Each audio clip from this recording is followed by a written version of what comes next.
네, 화요일 대담한 기자들의 뉴스 대담 시작하겠습니다. 미디어 전문 정상근 기자, 내일신문 김영선 기자, 그리고 일일 명예기자 신장식 변호사 지금 제 옆에 나와 있습니다. 어서 오세요. 안녕하세요. 네, 안녕하세요. 네, 지금 유튜브로도 생중계 중이니까요. 여러분들 많이 들어와 주시고요. 설 연휴는 어떻게 다들 즐겁게 잘 무사히 보내셨습니까? 김영선 기자. 늦었지만 청취자분들 새해 복 많이 받으시고요. 네. 연휴 때 뭐 저희들은 출근을 안 했는데요. 저희는 안 했는데 그래서 몸은 좀 편했는데 워낙 이슈가 많아서 그렇죠. 예, 마음이 편하지 않은 그런 연휴 아니었나 싶습니다. 집에서도 계속 뉴스를 보게 되는. 네. 신 변호사님 네. 어떠셨어요? 아니 뭐 저는 내려갈 때는 조금 어렵게 내려가는데 올라올 때는 마지막 날 올라왔는데 다들 연휴가 짧다 보니까 겁을 먹으셨는지 마지막 날은 오히려 서울 올라오는 길이 한가하고 수월했던 예상외로 알겠습니다. 잘 보냈습니다. 네. 우리 정상근 기자는 뭐 저도 잘 보내고 왔습니다. 네. 얼굴이 좀 피곤함이 예전보다는 덜한 것 같긴 한데 어떻습니까? 네. 많이 먹으니까 좀 나아지더라고요. 아니, 그래도 연휴 중에도 정 기자님은 여기저기 라디오에서 목소리가 정말 많이 들리던데요. 네. 금요일에는 많이 나왔는데 토요일, 일요일에는 안 나갔습니다. 알겠습니다. 조금 전에 전문가와 함께 이 신종 코로나 바이러스에 대해서 자세히 알아봤습니다. 그런데 사실 이 언론 보도가 이럴 때일수록 더 중요하잖아요. 이 부분을 좀 짚어보고 싶은데 미디어 전문 기자죠. 정상근 기자. 일부 언론 보도에 문제가 있다 이런 지적이 나오고 있습니다. 어떻습니까? 좀 몇 가지 좀 기준을 좀 나눠서 좀 정리를 해봤는데 일단 가장 먼저 주목해서 봐야 할 게 이게 지금 우한 폐렴이냐 아니면 신종 코로나 바이러스냐라는 부분인 것 같아요. 근데 이게 많은 언론들이 계속해서 좀 우한 폐렴으로 표기를 하고 있는데 이 국제 기준으로 신종 코로나 바이러스가 맞습니다. 정부가 또 그렇게 공표를 하기도 했고요.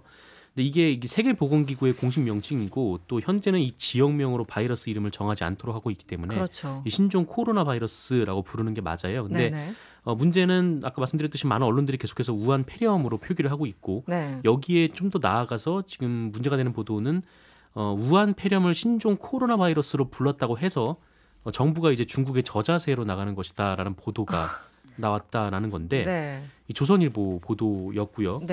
그리고 한국경제도 좀 비슷한 보도를 내고 뭐 문재인 정부 출범 후에 계속 그 외교가 친중 노선으로 기울었다라는 좀 맥락상 맞지 않는 그렇게까지 연결시키고 있습니까? 보도를 하기도 했고 놀라운 상상력이에요. 이 두 번째로 좀 제가 문제라고 봤던 거는 좀 지나친 공포를 조장하는 보도가 좀 많았다라는 겁니다. 그러니까 뭐 우려를 하는 건 언론으로서 당연할 수도 있는데 뭐 대유행이라든지 아니면 공포라든지 이런 단어 선택은 좀 차분하게 고민을 해봐야 되지 않을까라는 생각이 들고 특히 이제 SNS를 받아 쓰는 매체에서 이런 보도가 나오는 경우가 있는데 월드워 같다라든지 그러니까 영화죠.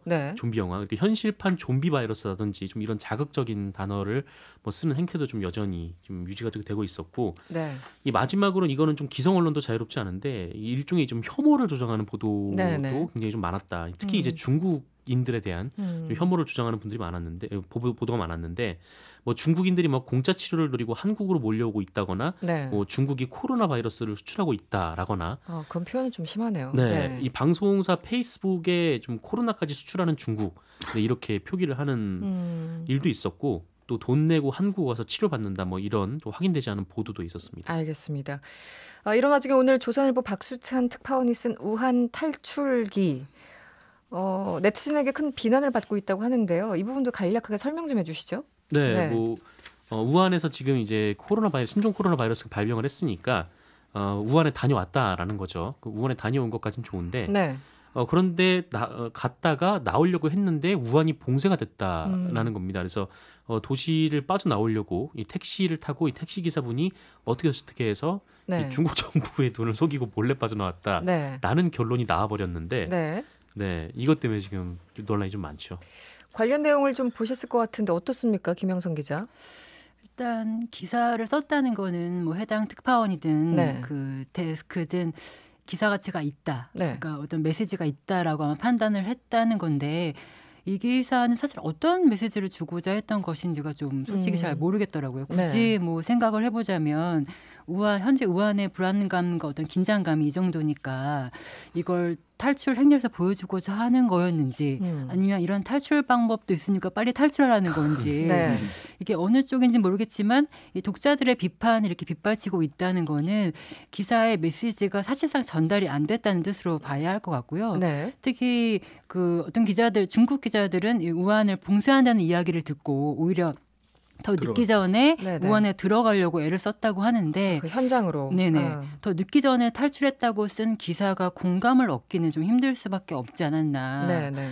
혹시라도 우한에서 이제 바깥으로 나가는 사람들의 어떤 그런 현장성을 담고자 했다, 뭐 이런 걸 기사 가치가 있다고 생각을 했다고 한다면 네. 그렇다 하더라도 어떤 사람들의 어떤 불안감이 최고조에 이른 상황에서 해당 기자가 베이징으로 아마 돌아오신 것 같은데요. 네. 그 자신이 가져왔을 수 있는 그런 바이러스 관련해서 스스로 어떻게 조치를 했는지라든지 네네. 그런 내용 좀 담겼어야 하지 않나 생각이 들고.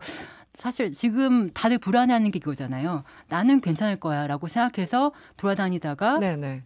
바이러스를 옮기는 사태가 있는 거에 대해서 굉장히 불안감을 가지고 있는데 그런 우려를 생각해 본다면 이 기사가 좀 경솔하지 않았나라는 생각이 들었습니다. 세심하지 않았다. 네. 이게 이야기가 되려면 실은 박수찬 특파원이라는 분이 네. 예, 가방에다가 무슨 그 백신이라도 하나 들고 나오셨어야죠. 백신이라도. 네. 네. 그러면 뭐 영화가 되겠죠. 이 백신을 이 대량 생산하는 곳까지 가지고 가기 위해서 내가 이렇게 목숨을 걸고 또는 당국의 폐쇄를 뚫고 네. 탈출했다. 뭐 네. 이런 정도는 돼야 되는 거 아닙니까? 사실 택시 타고 여기까지 왔다라고 얘기를 하면서 저는 이 기사를 쓰고 또 데스킹을 한 분들에게 네. 독일에 한번 좀 다녀왔으면 하는 권고를 드리고 싶어요. 위르겐 힌터페츠 독일 기자가 네. 김사복 씨라고 하는 택시기사와 함께 네. 1980년 광주의 대학살이 벌어진 현장을 필름에 담아서 그것을 전 세계에 알리기 위해서 그 지역, 광주 지역을 목숨 걸고 네. 탈출했던 과정. 그 도대체 박수찬 씨 그 노트북이나 그 박수찬 특파원의 노트북과 네. 가방 안에는 도대체 무엇이 담겨 있었길래 이렇게 폐쇄령을 어겨가면서 그 우한을 빠져나왔고 네. 그걸 이렇게 데스킹해서 기사로 냈는지 저는 정말 이해가 잘 안 되더라고요. 가장 비판을 받았던 게 이 기사 제목 자체가 그러니까 네. 제목이 이런데 지도에도 없는 샛길로 우한을 탈출했는데 우리 차 뒤로 수십 대가 따라왔다는 거였거든요. 근데 많은 분들이 여기에 대해서 좀 불안해하고 계시잖아요. 네네. 만약에 그 따라온 수십 대의 차량 안에 좀 이렇게 확진자가 타고 있었다거나 네. 아니면 이게 검역이 제대로 안 되는 좀 그런 상황이었으면은 네. 이거는 좀 어떻게 됐다는 건가? 그럼 조선일보 기자가 뭐 앞장서서 이 이 변연병의 이제 전파를 방조했다라는 건가? 아니면 네. 도움을 줬다는 건가? 좀 이렇게 좀 비판이 좀 나오고 있습니다. 방조한 정도가 아니라 우리 뒤를 수십 대가 따라왔으면은 그 선도한 것이죠. 만약 여기서 진짜 감염병이 퍼져나갔다면 이거 어떻게 하려고 하는지. 네. 이게 사실은 뭐 이게 중국에서 발생하든 한국에서 발생하든 되게 불행한 사태잖아요. 그렇다면은 형용사나 부사나 굉장히 세심하게 누가 하나 다치지 않게 정밀하게 써야 되는 건데 네. 뭔가 경험담 얘기하듯이 네. 그런 톤이 사실은 크게 독자들한테 도움이 될까라는 우려가 들고 또 한편으로는 이 중국 관영 신화사 흉치 기자가 쓴 기사가 굉장히 적극적으로 인상적이었어요. 정상근 기자님 설명을 좀 해주시죠. 네, 아까 그 잠깐 설명해 주셨는데 네. 26일 새벽 3시에 우한이 곧 봉쇄된다라는 친구의 전화를 받고 뭐 일주일 정도 버틸 수 있는 먹거리, 돈 그리고 보호 장비를 준비를 해서 27일에 이제 우한시에 들어간 거죠. 이후에 이제 방호복을 입고 핵심 격리 지역에 들어가서 사진을 찍었는데 네. 어쨌든 이 그 흉치 기자가 이제 들어가 사진을 찍은 덕분에 현지 상황을 좀 더 정확하게 네. 세계 사람들이 알 수 있게 된 좀 그런 상황입니다. 네. 지금 본인 취재기에 이런 얘기를 하죠. 인구 1,000만이 넘는 도시를 질병 상황 때문에 봉쇄하는데 기자로서 현장에 있지 않으면 평생 후회할 것 같다. 이런 생각이 들었다. 이런 얘기를 했는데 어떻습니까? 김영선 기자. 일단 기자라면 사실 역사의 현장에 있어야 한다라는 마음가짐을 누구나 가지고 있고 네. 아마 이 조선일보 특파원도 아마 처음에는 그런 마음으로 가셨을 것 같은데 네네. 봉쇄한다고 했을 때 내부 데스크하고 아마 논의를 거치셨겠죠. 그래서 네. 나오셨는데 나온 거는 그렇다 하더라도 탈출기 형식으로 썼다는 게 굉장히 그 독자들 읽기에는 네네. 불편하지 않았나라는 생각이 들고요.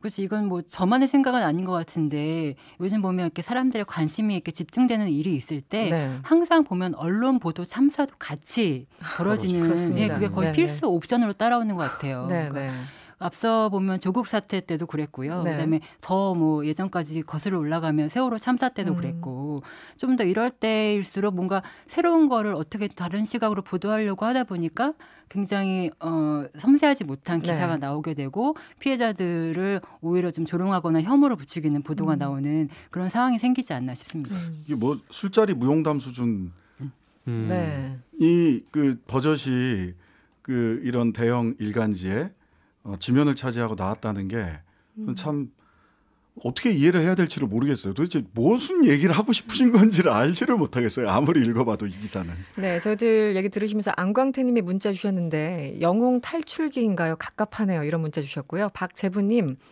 공포에 쌓인 사람들의 마음을 너무 헤아리지 못한 경솔한 일이네요. 이런 의견도 함께 주셨습니다. 저희 잠시 광고 듣고 돌아오겠습니다.